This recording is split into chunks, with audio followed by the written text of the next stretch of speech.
Hi, എൻ്റെ പേര് ഫാത്തിമത്ത് സഹ്റ. ഞാൻ ഡോപ്പയിലെ ഒരു സ്റ്റുഡൻ്റ് ആണ്. ഞാൻ ഇപ്പോൾ ഈ വർഷം മുതലാണ് ഡോപ്പയിൽ റിപ്പീറ്റ് ചെയ്ത് തുടങ്ങിയത്. അപ്പോൾ ഇതിനു മുന്നേ ഞാൻ പഠിച്ചത് ഓൺലൈനായിരുന്നു. പ്രാവശ്യം ഓഫ്ലൈൻ ആവണമെന്ന് തോന്നി. അപ്പോൾ ഓഫ്ലൈൻ ആവാൻ കുറേ അന്വേഷിച്ചപ്പോൾ ഡോപ്പിനെ കുറിച്ചൊരു നല്ല അഭിപ്രായം കേട്ട് അങ്ങനെ വന്നതാണ്. എനിക്ക് അതിൽ രണ്ടിലും തോന്നിയിട്ടുള്ള ഡിഫറൻസ് എന്താണെന്ന് വെച്ചാൽ ഏറ്റവും കൂടുതൽ നമ്മൾ ഇമോഷണൽ സപ്പോർട്ട് തന്നെയാണ്. കാരണം ഓൺലൈൻ ആണെന്നുണ്ടെങ്കിൽ മെൻറ്റേഴ്സൊക്കെ കോൾ ചെയ്യുകയാണ് ചെയ്യുക. അപ്പം നമുക്ക് ഓക്കെ നമ്മൾ അവരോട് സംസാരിക്കും, പക്ഷേ ഒരു ശരിക്കും 1-to-1 ഇൻട്രാക്ഷൻ കിട്ടുമ്പോൾ കിട്ടുന്ന ഒരു എഫക്റ്റ് അത് വേറെ തന്നെ എഫക്റ്റ് ആണ്. ഇപ്പോൾ ഇവിടെ ആണെങ്കിൽ ഈ മെഡിക്കോമെൻറ്റേഴ്സിനോട് നമുക്ക് ഭയങ്കര ഇമോഷണലി നമുക്കൊരു ഭയങ്കര ഒരു ഓക്കെ ഫീലിംഗ് ആണ്.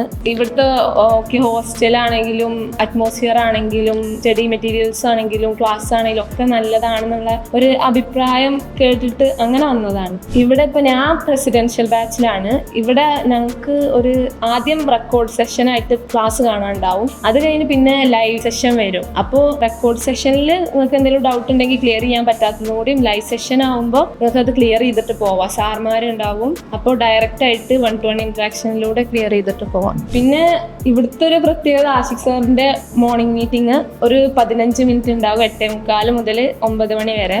അതിൽ എനിക്ക് ആദ്യം ഓക്കെ ഒരു നോർമൽ മീറ്റിംഗ് പോലെ തോന്നിയാലും നീറ്റ് ജേണിൻ്റെ ലാസ്റ്റ് ഫേസിൽ എത്തുമ്പോൾ നമ്മൾ ആകെ ടെൻസ്ഡ് ആയിട്ട് നിൽക്കുമ്പോൾ ആ മോർണിംഗ് മീറ്റിംഗ് കാണുമ്പോൾ എന്തോ ഒരു ആശ്വാസം. ഓക്കെ, അത് ഇതെല്ലാവർക്കും ഉള്ളതാണ്, ഇത് നോർമലാണ്. അങ്ങനെ സാറിൻ്റെ ക്ലാസ് കാണുമ്പോൾ അത് ആ ഒരു സെഷൻ കാണുമ്പോൾ ഒരു റിലീഫാണ്. സാർമാരുടെ കാര്യം പറയുകയാണെന്നുണ്ടെങ്കിൽ ഇപ്പോൾ ലൈവ് സെഷനൊക്കെ വരുമല്ലോ, അപ്പം അവരുടെ ആ ഒരു ടൈം കഴിയുകയാണെങ്കിൽ പോലും ഇപ്പം നമുക്ക് കുറേ ഡൗട്ട് ഉണ്ടെന്നുണ്ടെങ്കിൽ അവർ എത്ര നേരമാണെങ്കിലും അത്രയും ഡെഡിക്കേറ്റഡ് ആയിട്ട് അവരിവിടെ നിന്നിട്ട് അതൊക്കെ ക്ലിയർ ചെയ്തിട്ടേ പോകാറുള്ളൂ. അധികം കോർഡിനേറ്റേഴ്സ് നമുക്ക് വല്ലാതെ നമ്മൾ പ്രയാസം തോന്നുകയാണെങ്കിൽ കോർഡിനേറ്റേഴ്സിനോട് നമുക്ക് എന്താണോ ബുദ്ധിമുട്ട് അത് പറഞ്ഞാൽ അവരതിനുള്ള ഒരു സൊല്യൂഷനോ അല്ലെങ്കിൽ നമുക്ക് നമ്മളെന്തെങ്കിലും കേൾക്കാൻ ആഗ്രഹിക്കുന്ന കാര്യങ്ങൾ ഉണ്ടാവുമല്ലോ, അവരത് പറയും. ഇനിയിപ്പോൾ മെൻറ്റേഴ്സ് ആണെങ്കിൽ കൂടി മെൻറ്റേഴ്സ് വന്ന് പറയുന്ന കാര്യങ്ങൾ അതൊക്കെ നമുക്ക് ഭയങ്കര സമാധാനമാണ് നമ്മളെ മനസ്സിന്.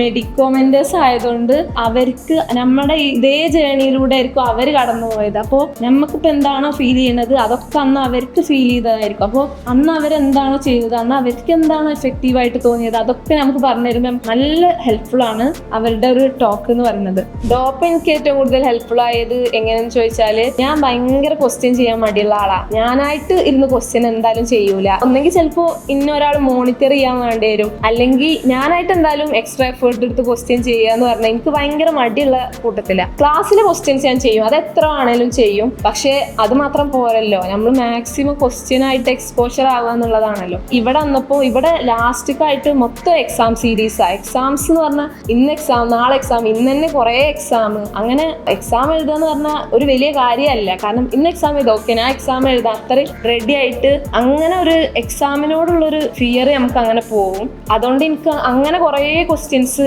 കിട്ടുന്നുണ്ട്. അപ്പം ഞാൻ അറിയണില്ല, ഇതൊക്കെ ഞാൻ സോൾവ് ചെയ്ത് പോവുകയാണ്. എനിക്ക് അങ്ങനെ ഒരു ഹെവി ഫീലിംഗ് തോന്നാതെ തന്നെ എക്സാമിലൂടെ കുറേ ക്വസ്റ്റ്യൻസ് എനിക്ക് കാണാൻ പറ്റി. അതെനിക്ക് വളരെ ഹെൽപ്ഫുൾ ആയിട്ട് നല്ല ഇവിടെ ഏറ്റവും ഒരു പ്ലസ് പോയിന്റ് പറയാനുള്ളത് എനിക്ക് അത് തന്നെയാണ്.